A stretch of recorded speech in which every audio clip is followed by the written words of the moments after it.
Have you ever stopped to wonder why the sea appears blue? Is it merely because it mirrors the azure sky above? Or is there a deeper, more intricate reason behind this ubiquitous phenomenon? Join us as we dive into the fascinating science that gives our oceans their iconic hue. Before delving into the mysteries of the sea's color, we must first examine the intrinsic properties of water. Chemically, water is a simple molecule composed of two hydrogen atoms bonded to one oxygen atom. In its liquid state, pure water is virtually colorless when observed in small quantities, such as in a glass. This is because water molecules do not strongly absorb wavelengths of visible light, allowing light to pass through with minimal alteration. However, water is not entirely without interaction with light. According to Dr. John Smith, an optical physicist at the University of Cambridge, water does exhibit weak absorption in the red and infrared parts of the spectrum, which becomes more pronounced over large distances, such as in the ocean. This selective absorption means that when light travels through significant depths of water, the longer wavelengths are absorbed, while shorter wavelengths are more likely to be scattered or transmitted, contributing to the perceived color of large bodies of water. But why should water molecules absorb red light more readily than blue? To answer this question, we must explore how light interacts with matter at a molecular level. When light strikes a molecule, it can be absorbed, causing the molecule to vibrate or rotate, or it can be reflected or transmitted.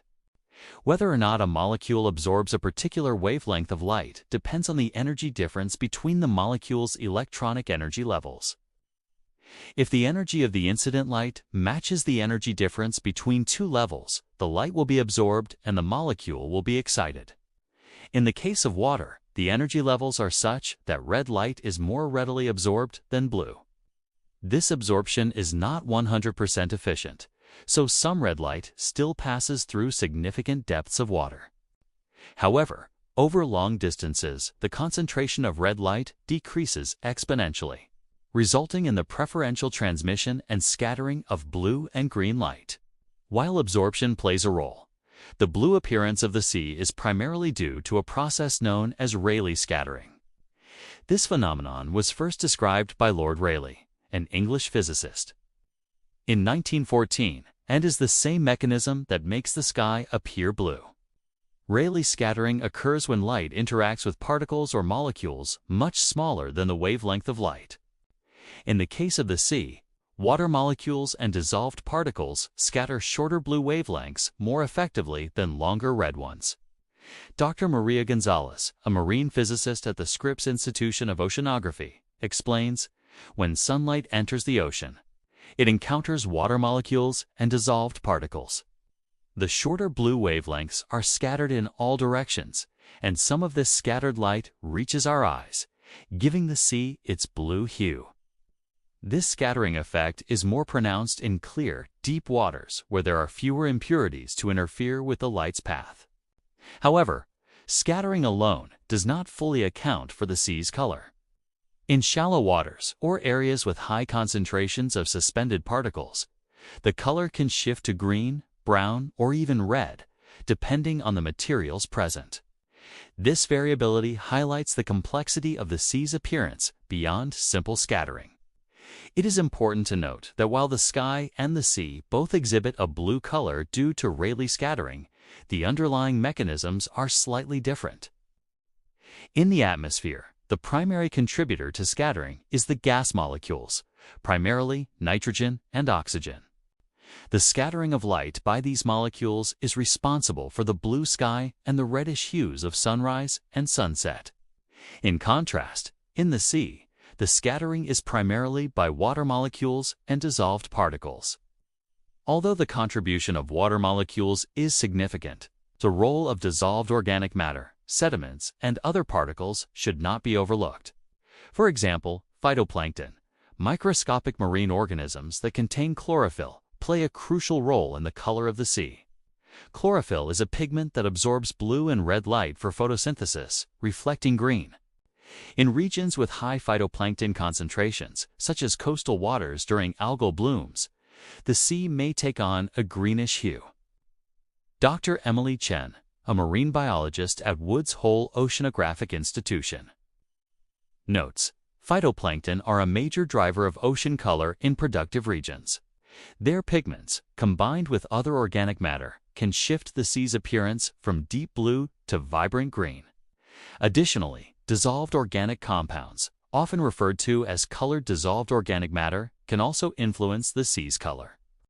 CDOM is derived from the decomposition of organic matter on land and in the ocean and absorbs blue light, imparting a yellowish or brownish tint to the water, particularly in coastal areas rich in river runoff.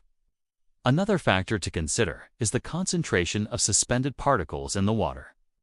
Sediments, such as sand or clay, carried by rivers or resuspended from the seafloor, can significantly alter the sea's appearance. In areas where rivers deposit large amounts of sediment into the sea, such as the Mississippi River Delta, the water may appear murky or brown due to the scattering and absorption of light by these particles. The amount of suspended matter can vary greatly depending on factors such as wind speed, wave action, and river discharge. During storms, for instance, wave action can resuspend large amounts of sediment, leading to a more turbid sea. A common misconception is that the sea appears blue primarily because it reflects the sky. While this effect can be noticeable on calm days when the water acts like a mirror, it is not the dominant factor determining the sea's color. The intrinsic properties of water and the scattering of light by dissolved and suspended particles play a more significant role.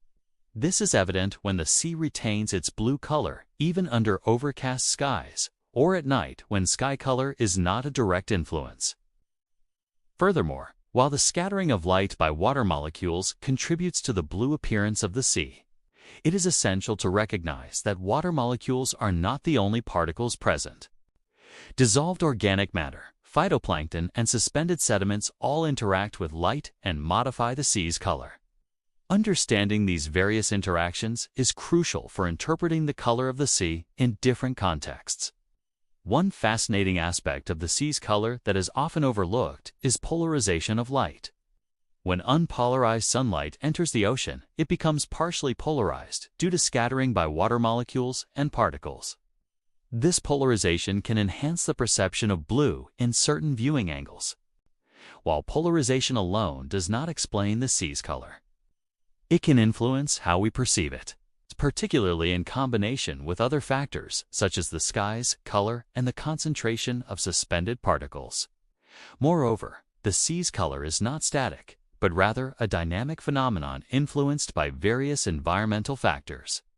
Changes in phytoplankton populations, water temperature, and the amount of suspended matter can all alter the sea's appearance. For instance, during phytoplankton blooms, the sea may turn green or brown, whereas warmer waters may exhibit reddish hues due to the presence of certain pigments.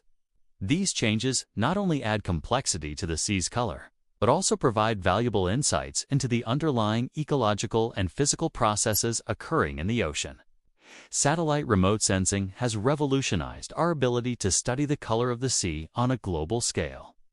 By analyzing the spectral signatures of water, scientists can infer the presence of phytoplankton, CDO, and sediments, which all contribute to the sea's color. This has allowed researchers to map the distribution of phytoplankton and other ocean properties, providing a better understanding of marine ecosystems and processes. However, satellite observations are not without limitations. Factors such as cloud cover and atmospheric conditions can affect the accuracy of color measurements. Moreover, satellite data can only provide information about the surface layer of the ocean, whereas the color of deeper waters may differ due to variations in light penetration and particle concentration. Understanding the factors that influence the sea's color is not only scientifically intriguing, but also practically important.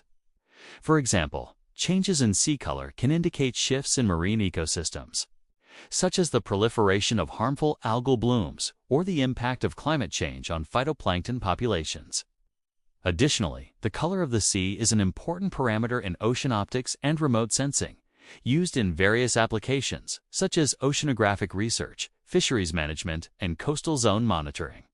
In conclusion, The color of the sea is a captivating phenomenon that has intrigued scientists and observers alike for centuries.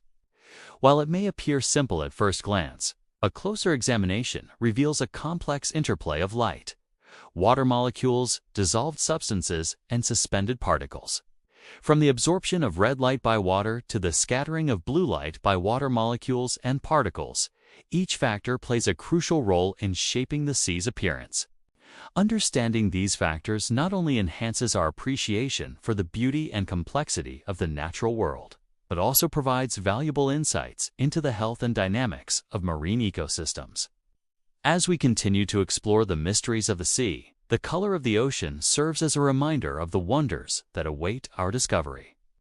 So the next time you gaze upon the seemingly endless expanse of blue, remember that what you see is the result of a remarkable interplay of light and matter. And as scientists continue to unravel the complexities of this phenomenon, our understanding of the natural world will become even richer and more profound. Thank you for joining us on this journey of discovery. If you enjoyed this video, please give it a thumbs up, subscribe for more informative content, and don't forget to share your thoughts and comments below.